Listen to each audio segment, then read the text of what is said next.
मित्रों नमस्कार। मित्रों चुनाव आ गया है और बहुत तेज़ी से चुनाव का माहौल भी बन रहा है, मगर वो दौर नहीं रह गया है। जो दौर पहले हुआ करता था, झंडों से पाट दिया जाता था, लाउड स्पीकरों से पाट दिया जाता था, क्योंकि चुनाव आयोग हर जगह अपना सीसी कैमरा लगाए बैठी है। सबसे बड़ी बातें हैं कि राष्ट्रवादी पार्टी पूरी तरीके से हावी है, कोर्ट पूरी तरीके से हावी है। आदरणीय TN शेषन ने जो चुनाव आयोग का नियम बनवाया था, EVM मशीन से लेके सारी चीज़ें, वो नियम भी पूरी तरीके से फूल फाल तरीके से अक्षरशः उसका पालन किया जा रहा है। मित्रों सबसे बड़ी बात यह है कि नरेंद्र मोदी ने एक कमेंट बोला था। उस कमेंट वो जो भी करते हैं पहले से थोड़ा सा उसका हिंट दे देते हैं, पहले से उसको एक टेलर के रूप में बताते रहते हैं। उन्होंने एक बात बहुत सख्त तरीके से कहा था कि 2014 से लेकर के 2024 तक का भारतीय जनता पार्टी का जो शासन था वो एक टेलर था। पूरी फिल्म, पूरी पिक्चर तो अभी बाकी है। आने वाले जो 100 दिन का जो होमवर्क है पूरी तरीके से कर लिया गया है। 100 दिन का होमवर्क जो होने जा रहा है वो पहले से ही पूरी कर दी जा रही है। और स्वतंत्र भारत में 1947 से जब से भारत इंडिपेंडेंट भारत, जब से भारत आज़ाद है, इस 75 साल के दौर में पहली ऐसी सरकार है कि जो काम करना है उसका 100 दिन का होमवर्क, अधिकारियों का होमवर्क जो इनको करना है वो पहले से ही तय कर लिया गया है कि हमको एक करना है। क्योंकि ये स्वाभाविक सी बात है कि अब की बार 400 पार।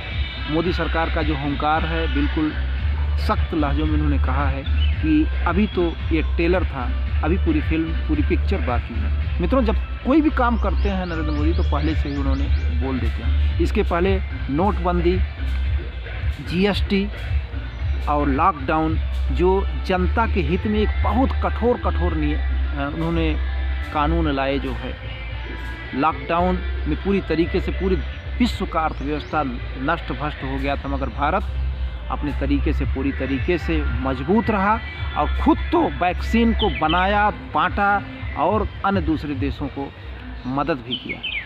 आप GST में आज भारत सरकार को बहुत सारे लाभ हो रहे हैं।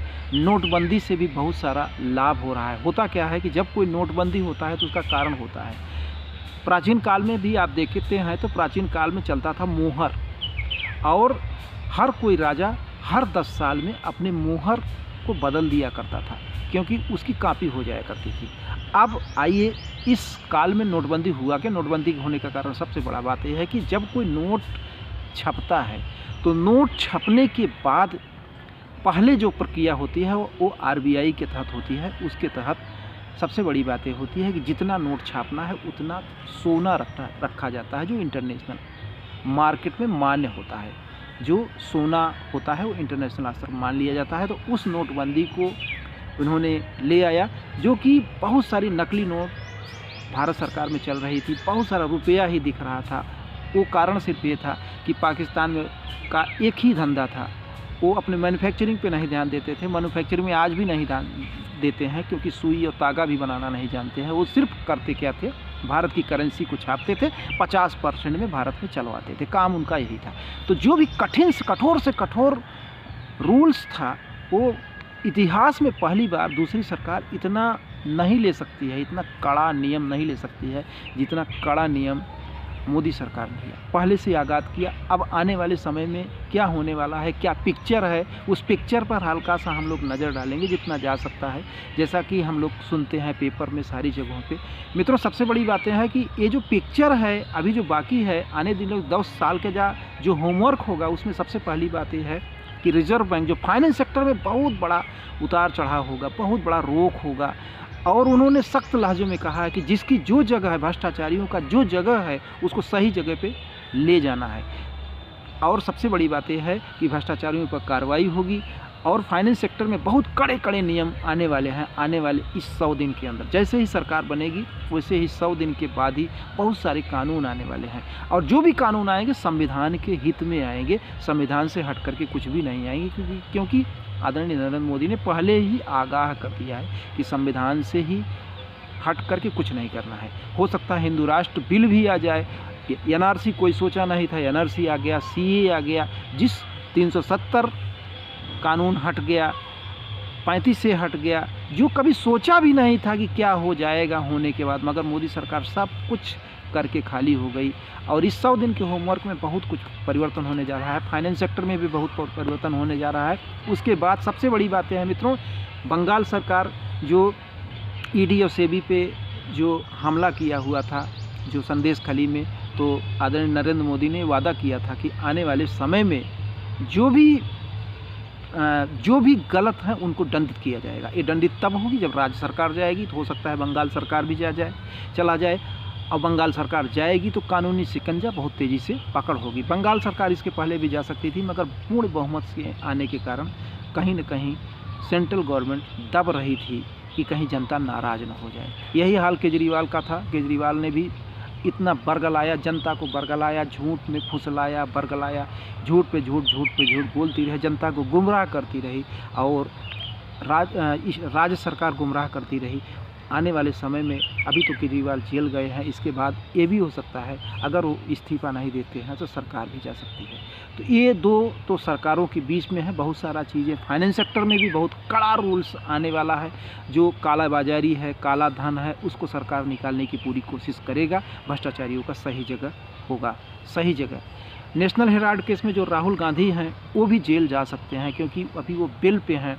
आने वाली सरकार साफ सख्त लहजों में बोल दिया है कि बड़े से बड़ा कुछ भी हो, अगर भ्रष्टाचारी है तो उसको जेल में जाना है, क्योंकि 750 करोड़ रुपया ईडी ने जब्त कर लिया है नेशनल हेराल्ड केस में। राहुल गांधी भी जेल जा सकते हैं आने वाले समय में। तो बहुत बड़ा काम हो सकता है, क्योंकि लालू यादव भी जा सकते हैं जेल। लालू यादव का पूरा परिवार जा सकता है, जो नौकरी के बदले जो उन्होंने उगाही किया हुआ था पैसा रेल मंत्रालय में, तो उनका भी नंबर है, क्योंकि सरकार पूरी तरीके से सख्त है। इस 100 दिन के होमवर्क में बहुत कुछ बड़ा होने जा रहा है। और सबसे बड़ी बात है कि हम निवेशकों का पैसा पूरी तरीके से मिलने जा रहा है। ये तो सारी चीज़ें होगा ही होगा। उसके बाद सबसे बड़ी बात है पीओके में कार्रवाई होने जा रही है, और इसका सबसे बड़ा उदाहरण है कि अभी जो जनरल बीके सिंह को चुनाव नहीं लड़वाया जा रहा है। जनरल बीके सिंह को बनाया जाएगा सीधा कश्मीर का उपराज्यपाल, लेफ्टिनेंट गवर्नर जनरल बनाया जाएगा, और डिप्टी गवर्नर बनने के बाद एक कार्रवाई होगी पीओके पर, और पीओके को भारत में मिलाया जाएगा। तो बहुत सख्त तरीके से कार्रवाई होने जा रहा है, बहुत कुछ बड़ा होने जा रहा है। 100 दिन के होमवर्क में मोदी सरकार पूरी तरीके से सख्त है कि भारत को एक विकसित राष्ट्र 2045 में बनाना ही बनाना है। मित्रों, सबसे बड़ी बात ये होती है जब दीमक लगते हैं किसी भी सरकार, किसी भी देश में जब दीमक लगते हैं तो दीमक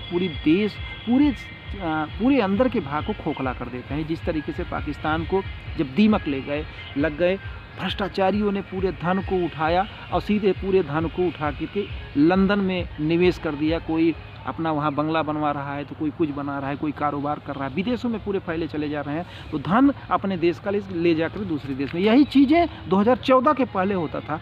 सारे धन को उठा करके सीधा इटली ले जाना, तो सब कुछ हर कोई विश्व बैंक में ले जा रहा है। आज वो चीज़ें चोरी रुकी है, ऊपर स्तर से बहुत चोरी रुकी हुई है। कम से कम सरकार 50% कब्जा कर लिया है। चोरी रोकने का जो तंत्र है पूरी तरीके से बना लिया है, और आने वाले 100 दिन के होमवर्क में इतना ज़बरदस्त कानून होगा भ्रष्टाचारियों के ऊपर जिसकी कोई सीमा नहीं है। चोरी, भ्रष्टाचारी ये रुकेगी। आप देखते होंगे आज शासन में जो भी बड़े शीर्ष अधिकारी हैं, छोटे अधिकारियों में आप लेखपाल से लेके आप ग्राम विकास अधिकारी जो इस तरीके से हैं, वो भले ही खाते पीते रहे हों, मगर आने वाले समय में वहाँ तक भी तंत्र पहुँचेगा।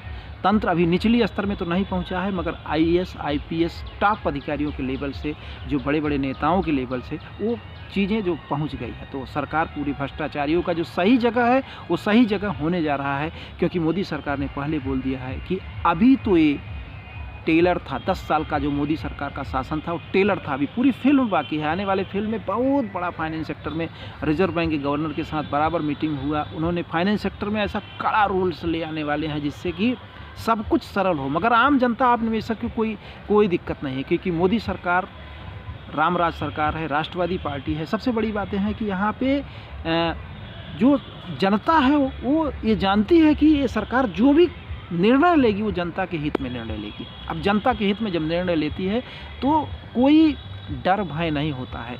जितना कठोर से कठोर नियम लाना, जितना कठोर से कठोर जो आर्डर ले आना, ये मोदी सरकार के ही दम पे है। 75 सालों में बड़ा जो कार्य किए हैं, आने वाले समय में होने जा रहा है।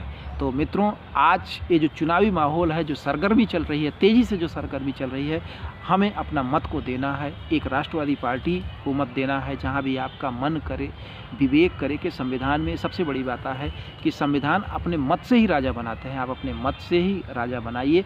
आने वाला समय आपका बेहतर होगा, अच्छा होगा, सुखद होगा। जय हिंद, जय भारत।